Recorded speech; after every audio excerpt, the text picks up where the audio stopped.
Hi guys, welcome to my channel. I hope we all are doing good.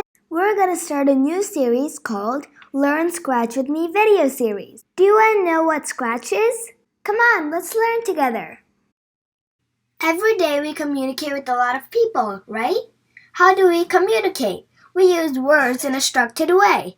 We call it language. I can speak 2 languages, English and Malayalam, so I can speak with people who know these 2 languages. In the same way, we can communicate with computers also. How? By learning the computer's language. There are certain languages that a computer understands. The languages used to communicate with computers are called programming languages.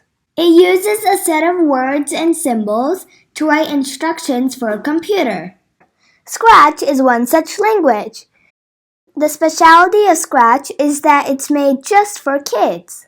Using Scratch, we can create interactive games, stories, animations, and science projects on a computer. We can also send these games to our friends. Isn't that exciting? Yay! I'm excited too. I'm just a beginner like you. I will be creating a series of videos on Scratch starting from the installation. So please subscribe to my channel and click on the bell icon. So here we go! Welcome to Learn Scratch with Me video series. Let's learn together!